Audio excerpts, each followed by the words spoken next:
18तम प्रवासी भारतीय दिवस परिप्रेक्षी रे भद्रक बीजेपी पक्षरु सफाई कार्यक्रम अनुष्ठित हो जाइछि।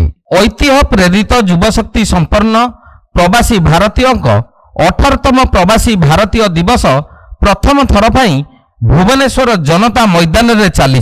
कार्यक्रम रे प्रधानमंत्री नरेंद्र मोदी, त्रिनिदाद एवं टोबाक गणराज्यर महामहिम राष्ट्रपति क्रिस्टिन कार्ला कांगालुंक समेत विश्वर विभिन्न राष्ट्र रे रहुतिबा प्रवासी भारतीय माने एही सम्मेलन रे जोग देइचंती।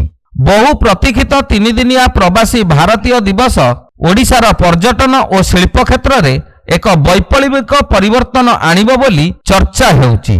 तेबे एहाकु स्वागत जणाई भद्रक जिला वासुदेवपुर बीजेपी विधानसभा नेता बाणी कल्याण महांती नेतृत्व में वासुदेवपुर गोष्ठी स्वास्थ्य केन्द्र और ब्लॉक कार्यालय परिसर रे व्यापक सफाई और सचेतनता कार्यक्रम अनुष्ठित हो जाइछि। यही कार्यक्रम रे वरिष्ठ बीजेपी नेता डॉक्टर प्रताप कुमार नायक, आशुतोष सामल, लिकुन दलई, विजय माझी, जगबंधु मल्लिक, अमर दास, केशव चंद्र बेहेरा, अमर नायक, विद्याधर बेहेरा, भगवान महांती, राजा नायक प्रमुख जोग देइथिले। देखंतु प्रवासी भारत कार्यक्रम जोटा होची आम ओडिशा माटी होची। एथर भारतर यशस्वी प्रधानमंत्री नरेंद्र मोदी जी निष्पत्ति नेइथिले ओडिशा माटी रे हबो एवं ओडिशा माटी रे होची। आमे माने गर्व अनुभव करबा दरकार। ओडिशा रो माटी ऐतिह्यर माटी को मु वासुदेवपुर निर्वाचन मंडली तरफरु हमर देवदुर्लभ कार्यकर्ता तरफरु स्वागत जनाऊँगी। एवं ये जो कार्यक्रम चलो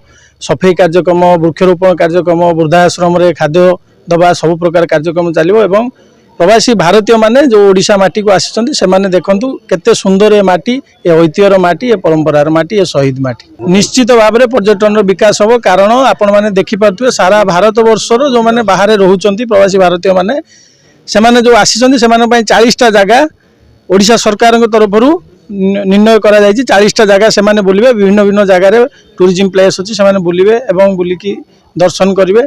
से माने निज निजर मत भी रखिबे। निश्चित भाव में ओडिशार टूरिज्म डेवलपमेंट हम।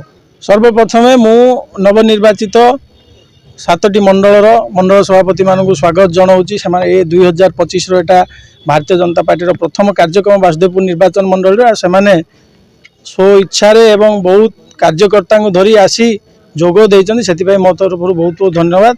एवं सेमानकु मु आशा रखुची आगामी दिन में वासुदेवपुर निर्वाचन मंडल केमिति उन्नति हबो, केमिति घरे घरे माने पहुंची पारिबे कार्यकर्ता मानकु धरी, आम बूथ सभापति मानकु धरी लोक मानकर जहाँ भी ये 25 वर्ष जो कला सरकार लोक मानकर कौनसी प्रकार सुविधा सुजोग देई नाही। आक्रोशमूलक भाव लोक जो हैरान करची।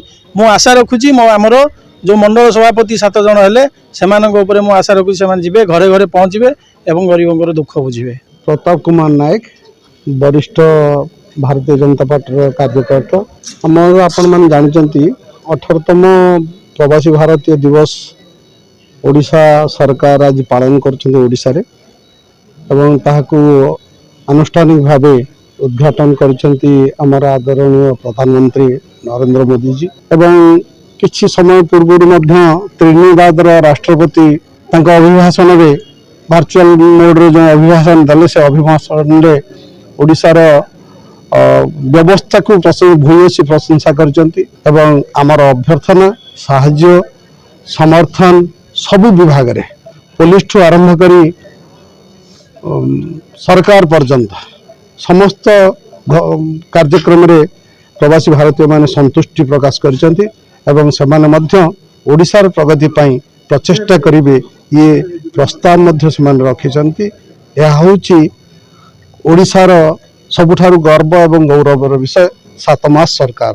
विकसित भारत गठन पई निज चतुर्पार्श्वकु स्वच्छ रखिबा सह विभिन्न राष्ट्ररू आसीथिबा प्रवासी भारतीयंकर एही समावेश केवल ओडिशा नुहे समग्र भारत वर्षकु विकासर शीर्ष सोपान रे पहुंचाइबार एक माध्यम बोली आलोचना हेउछि। भद्रकरू आनंद प्रसाद राउत को रिपोर्ट, NTV।